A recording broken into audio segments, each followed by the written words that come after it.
This podcast is sponsored by ebookit.com, self-publishing solutions for the independent author and small press. Visit us today at ebookit.com. Welcome to the Toastmasters Podcast, the official podcast of Toastmasters International. Hello, everybody. This is Greg Gazin. And I'm Ryan Levesque. Ryan, every year around this time, we have the delightful pleasure of speaking with the incoming Toastmasters International President. And this year is no exception. Ryan, can you please take the honor of introducing our special guest? Of course, Greg. Joining us from Coral Springs, Florida is, as you said, the 2022 to 2023 International President of Toastmasters International, Distinguished Toastmaster, Matt Kinsey. Matt is the Managing Director and Chief Information Security Officer of IT Fusion LLC in South Florida.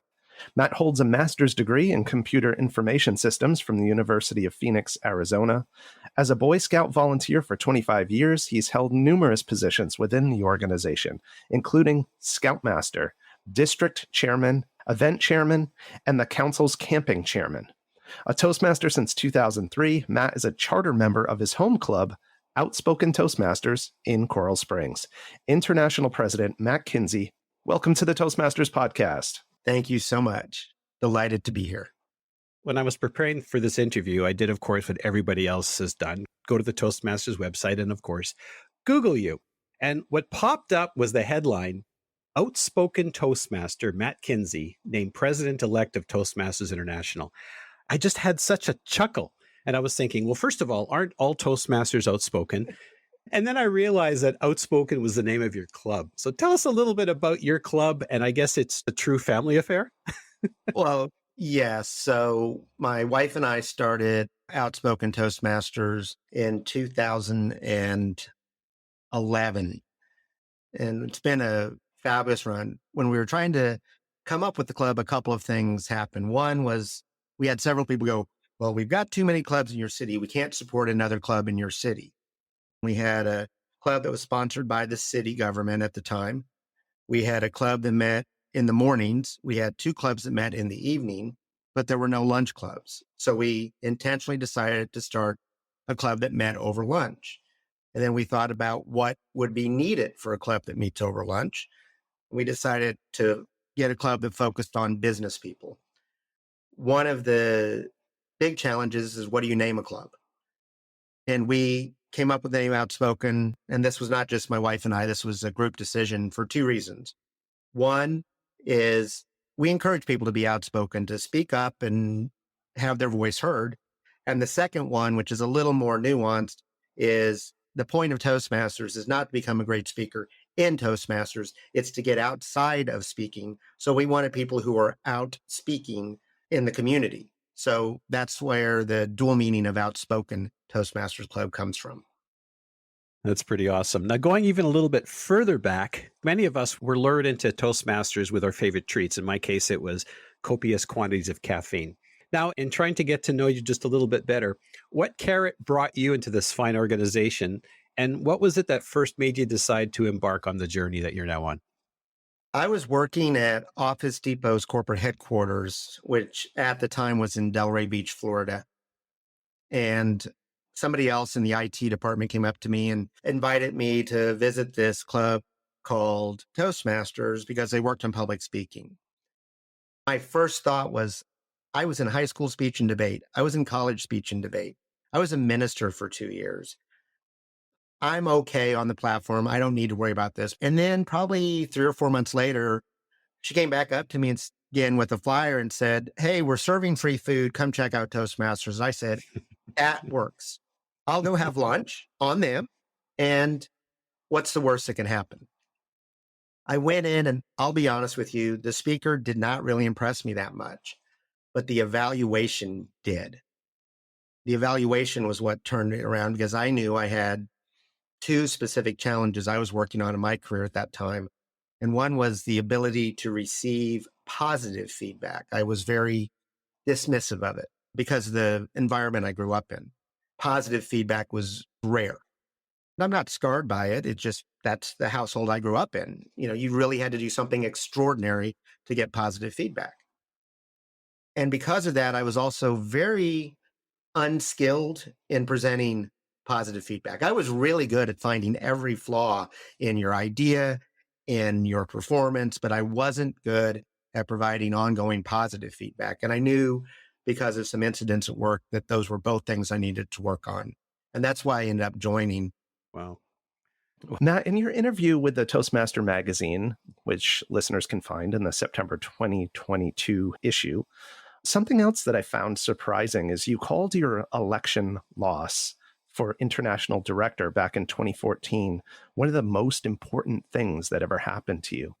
So, Matt, I'd like to know, why did you count that loss as a gain? Emotionally, after that loss, I did not feel good. It hurt. Getting 35% of the vote in a two-person race doesn't feel good. A couple of things happened. One was I had a significant number of members come up to me and say, Matt, please run again. And that was a confidence boost. And I think that's what we do in Toastmasters, where we see something in someone, we want them to continue to develop that. And so we give them encouragement to continue to work on that. So that was part of it, that it was just a confidence boost, that members weren't rejecting me so much as they were accepting the other candidate in many cases. And the second thing, which was more important, was the reflection. Reflection requires separation. I started reflecting on the election results immediately, and I was asking people, what could I do better? What could I have done differently in my campaign? And I did not get a lot of good feedback at that point. A year later, when I asked them again, oh, did I get good feedback? And so they needed more time to process it. And they also realized that I needed more time to process it. So I had to have some separation from the event in order to really reflect on it. But the reflection's important. But the next thing I had to do was take action. Despite some of the behaviors I had shown, I had been successful.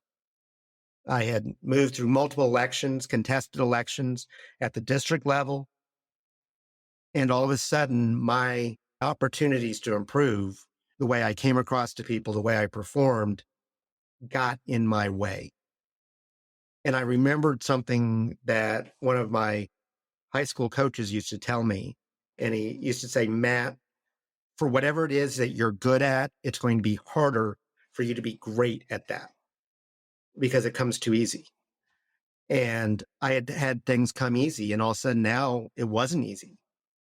And so that reflection and then the action on those items I needed to work on really propelled me. And 2 years later in Washington, D.C., in 2016, I was elected with a significant majority.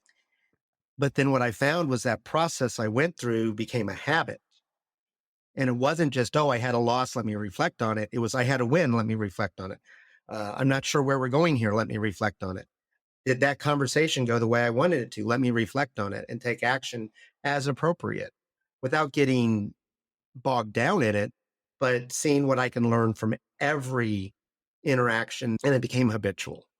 And I think that's why, because it wasn't the growth from 2014 to 2016 wasn't what made me able to be elected to the executive committee. It was the growth from 2014 to 2019, continuous.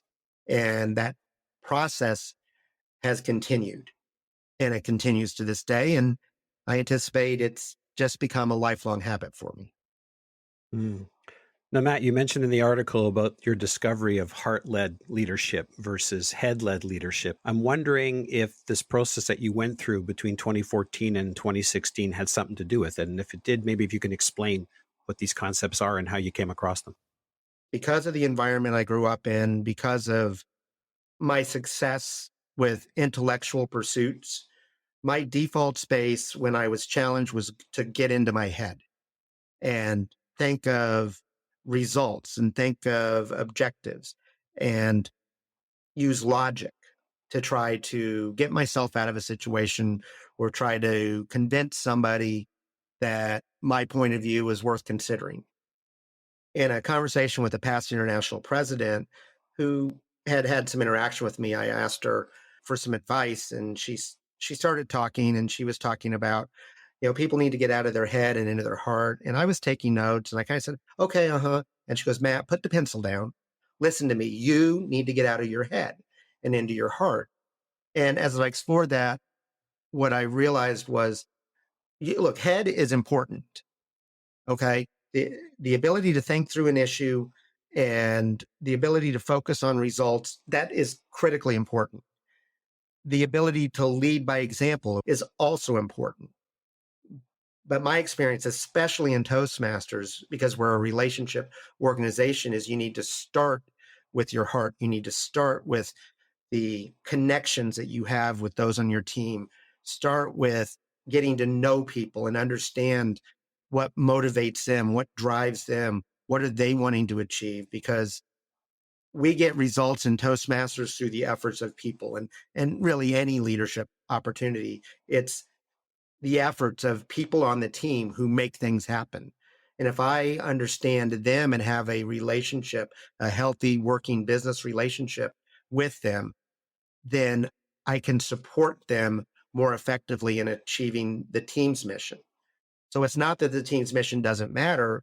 It's that I found the only way I can be successful is if I start with my heart, even though I have to use all three at different times. I need to start with the heart and make sure that that is set up well so that we can succeed. Matt, I'd like to invite you to reflect for a moment to when you first began exercising this new heart-led leadership style. Did it feel like you were going against your nature and just practicing this new way on faith from your mentors despite your better judgment? Or did it feel like when you tried that new approach on that, aha, now I've found what I've previously been missing? Or maybe it was none of those. I'd love to hear it in your words.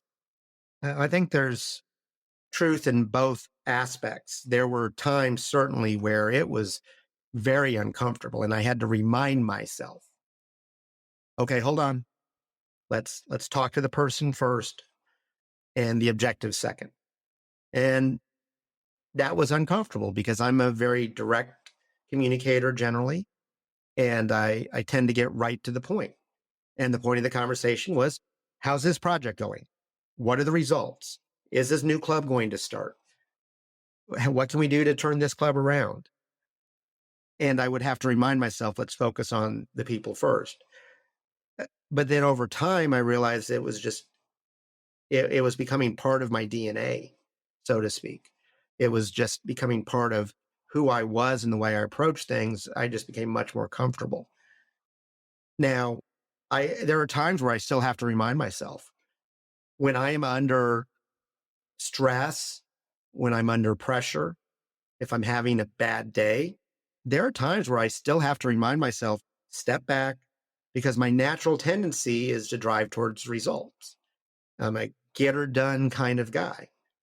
So I still have to remind myself to focus in on people first at times, especially when things aren't going well, when we're not getting the results that I would like. That's something I've shared with other members of the executive committee, that if you see me focusing on this, just give me a reminder. They'll focus on the people. And I think that's a strength as a leader to be able to admit that and to be able to accept the observations of others as to how you can perform better. Matt, as I hear you talk about this focus on results, I wonder, do you believe that heart-led leadership can achieve the same results as a purely results-driven approach? Or could it be that the heart-led leadership involves a necessary compromise on driving results in the name of a healthier culture long-term? I think that's a great topic for a doctoral dissertation. We could spend hours on that subject. I don't see them as exclusive. What I found is the most effective leaders learn and use judgment to determine when do I need to operate out of my heart, when out of my hands, and when out of my head, and recognizing that they're all important. But you've got to look at results, I think, in a holistic way. If your district is distinguished or Smedley distinguished at the end of the year, and the 3 trio members aren't willing to sit down and have lunch together and have a civil conversation, that is not a success. as we're recording this, we're finalizing the district results for the previous year. And the numbers in a lot of ways don't look good. We're probably going to have the fewest distinguished districts we've had in years. And it would be easy to look at that as failure. I look at it with concern. How can we turn district performance around? But I also know the stories that are told. I know the individual who appears is going to finish just short of becoming distinguished because she, as a club growth director, made a decision to not turn in a club charter because she wasn't convinced the club was going to be sustainable. That's a success because that's putting her ethics over results on a piece of paper. So I think we have to have a holistic approach to success. I would much rather have somebody miss, like this club growth director is going to do potentially by just a few membership payments, than to have chartered that club and lose it in 6 months. Matt, I'd like to read a quote from the interview that you did with the Toastmaster magazine.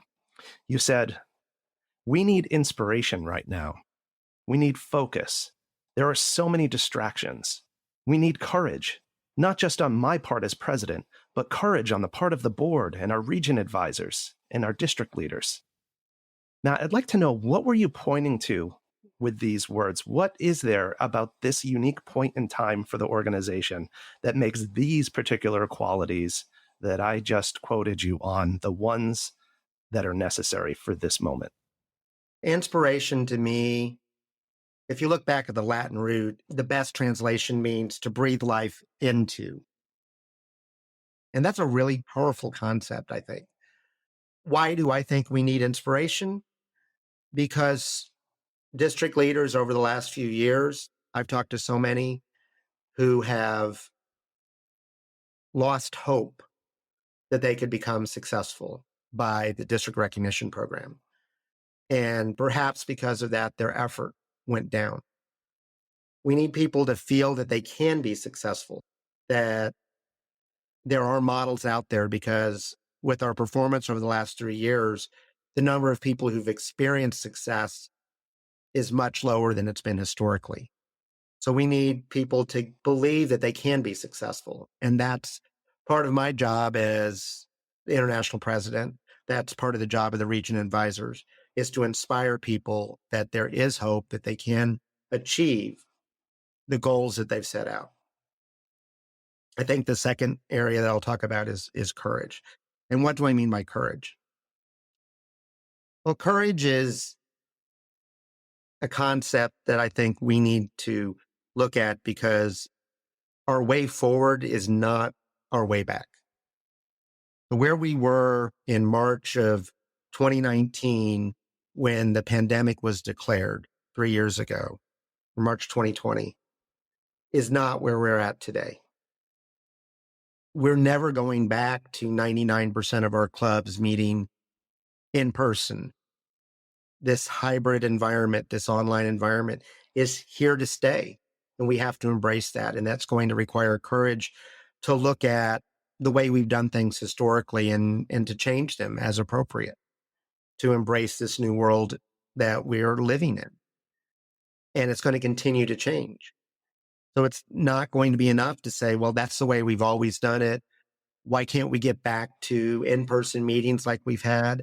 And yes, our future is composed of in-person meetings. It's composed of online meetings, and it's composed of hybrid meetings where we've got elements of both in-person and online. And we have to embrace that as members. We have to embrace that as clubs and on the board of directors. So focus and distractions, they go together. I've mentioned my cycling career, and I was in a race early in my career. And my job at that time was a lead out man for the sprint. What that meant is I was up in the train of cyclists, and my job was to get our sprinter up to 400, 300 meters to go. And then I would pull off so the sprinter would have a chance to win the race. I was the last person who would pull off before that. So we're coming down the stretch, and out of the corner of my eye, I see, honestly, the most beautiful woman I've ever seen in my life. And I looked at her, And all of a sudden, 30 cyclists, including myself, were on the ground because I caused a crash. And afterward, my team captain, well, as you can imagine, he wasn't real happy with me. And he comes out to me and goes, "Well, Matt, that was pretty bad." And I said, "Yeah, it was pretty bad. I was a little sheepish." He goes, "Was she worth it?" And I had to think about it. Here's a woman that I saw for 2 seconds out of my eyes, never seen her before, never seen her since, don't know her name, never spoke to her, but I got distracted and I took my team out of potentially winning the race and about 25 other people. Distraction means you're out of action. Our focus at Toastmasters, if you're a member, your focus is on your goals and achieving your goals and contributing to the club while doing so. If you're a club, your focus is on a supportive and positive experience where all members get the opportunity to develop their communication leadership skills. If you're at the district, your focus needs to be on the district mission of starting new clubs and helping all clubs achieve excellence. At the board and the international level, our focus is on moving the organization forward on our strategic plan. And there's a lot of opportunities to get distracted and take us out of action. So for the leaders out there, please examine the actions you're taking and say, how does this help us achieve our mission, my personal mission, the club mission, the district mission, our mission as an organization? And if you can't find the linkage pretty quickly, have the courage to ask yourself, should I be doing this? Should the district be doing this? Should our club be doing this? And if I'm the leader and it's not directly tied to the district mission, maybe it's a good idea for the district to do it. But should I be the one doing it, or should I find someone else to take that on so that I can focus on the mission? One of the things I've always heard, and this is a rule in cycling, is the leader protects the mission. The team protects the leader. So the leader's job is to protect the mission of the board of directors, of the club, of the district, whatever organization you're in. If you're the leader of that organization, your primary responsibility is to the mission of the organization. So that's why I say, we've got to focus on our mission and avoid distractions. And there's so many of them out there. So you talked about protecting the mission, being able to accomplish the mission. With that, perhaps could you just briefly sum up your vision for this particular year? My vision for this year is that we begin to grow again. We've suffered 3 years of contraction, 3 years of extraordinary amounts of effort on the part of our district leaders and our club leaders, often without the recognition that they would have gotten in the past because membership has been down and we've lost clubs. That's hard as a leader. And my vision is to have a record number of our club leaders and district leaders getting the recognition that they so richly deserve for the efforts they're putting in on the behalf of the members of the organization, on behalf of our board of directors, on behalf of the mission of Toastmasters International. And so I want to see just record numbers of people getting recognition for the work that they've done. And there's a number of ways we can provide recognition. But I'm talking specifically here about our traditional recognition programs, our district recognition program, the Distinguished Club program. I want to see significant increases in the number of people being recommended in each of those. Now, there's a lot to unpack there, but we need to give people hope and we need to give them success, because success builds on success, builds on success. And all of a sudden it becomes a habit. I've talked to a lot of district leaders this year and heard many of them say, hey, we had a really rough year. I think we can get Smedley distinguished this year. And I love that enthusiasm. And I look at it and I say, but your district hasn't been distinguished in 3 years, in 5 years. Why not put a plan together to be distinguished for the next 3 years? To me, that's equally significant.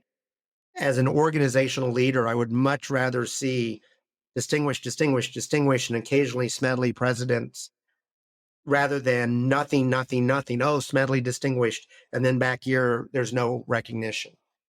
Let's build on success in that. Excellence in Leadership Award for the district director for 3 years consecutive as distinguished is an important recognition for us to get sustained success. My vision this year is really to let's change the momentum of the organization and get back into a growth mode because we have a program that matters. People change their lives through what they learn in Toastmasters. They change the trajectory that they're on for the better. And I talk to so many members, hundreds, maybe thousands of members who will tell me my life is better today because of Toastmasters, because of what I learned, because of an evaluation I received, because of a setback I had and I reflected on it. My life is better today. And so what we do on a day-to-day basis, it matters tremendously to this world because it helps people develop self-confidence, genuine self-confidence to face the challenge. It's not going to be easy all the time. There are times we're going to wake up and go, I don't know how, but I know what I've been through.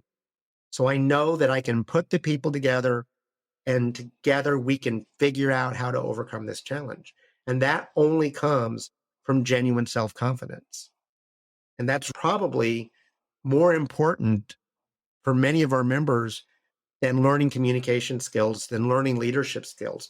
Those are tools that we use to help people gain in their own self-confidence so that they know they can face the challenges the world is going to throw at them. Matt, what's one thing that every member who's listening to this can do to help elicit this vision, to bring it into life that you just so beautifully shared with us? Invite people to attend a meeting. And notice how I said that. I said, invite people to attend a meeting. So often I see people trying to convince somebody to join Toastmasters before they've even been to a meeting. There is an inexplicable quality in Toastmasters that has to be seen, that has to be experienced.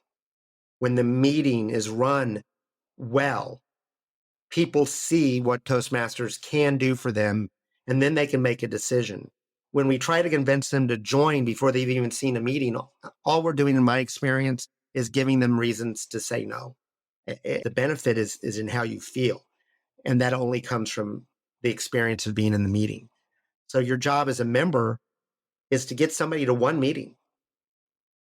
And if every member of our organization brought one person to a meeting and 20% of them joined, imagine what our numbers would look like.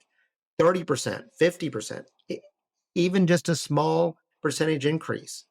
If every member did that, and I know we have members who bring in dozens of visitors, and please continue to do that, but not every member has brought in a visitor this year. So if every member could bring in at least one, that'd be somewhere around 260,000 people getting exposed to Toastmasters this year. It'd be incredible. And if you're meeting in person, offer up a little food. Oh, food. Past International Director Paul Munier from Region 8, who I met when I was an area governor in 2006 and 7. He said, food rules. And I've always remembered that. And I believed him instantly because it's what got me into my first meeting. That's a great t-shirt.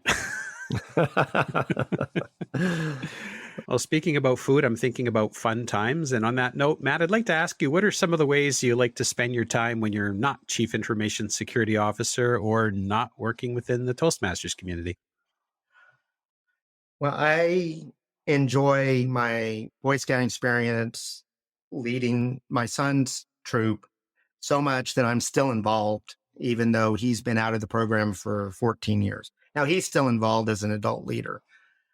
So I enjoy camping. I enjoy hiking. Not much of a hunter, but I do enjoy camping and hiking and being outdoors. As I've mentioned already, I love cycling. That is one of my big passions.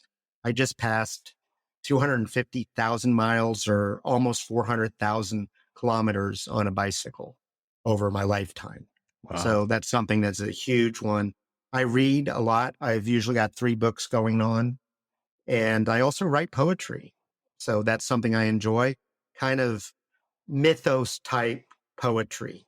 So I like doing fables, not epic poetry, on the lines of the Iliad or Homer's Odyssey, but more along the lines of short mythological based stories. So I wrote one about the Thunderbird, which is a indigenous group of beliefs about the Thunderbird, mostly in the Southwest United States. So I wrote one about that.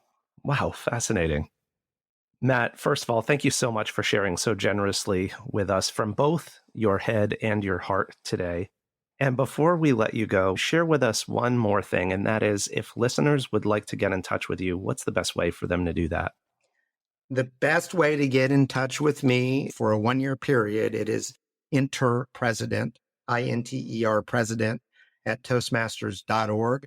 As of my inauguration in August, those emails will come to me, but they can also email me directly at mkinsey, my first initial and last name, at Toastmasters.org. I will reply to your email generally within 48 hours. If I'm away on a camping trip, I might not have access, so I might not get back to you always within 48 hours, but generally I try to get back to any member who's emailed me within 48 hours. Thank you very much for that, Matt. Now, folks, if you've enjoyed this episode as much as we have, I encourage you to share this episode. You can find the Toastmasters podcast at toastmasterspodcast.com, toastmasters.org, Google, Apple, Spotify, and pretty much wherever you get your podcasts. And please don't forget to read President Kinsey's Viewpoint, which will appear every single month in the Toastmaster magazine and also in the September issue, Laura Mishkine's article, Meet Matt Kinsey. Once again, International President Matt Kinsey, thanks again for coming on the show, and we wish you the best of success and wish the entire organization everything that it takes to bring your beautiful vision to life. Well, thank you, Greg and Ryan, for all of you are doing as well to keep the Toastmasters vision alive with your podcast. I appreciate your efforts. Thank you.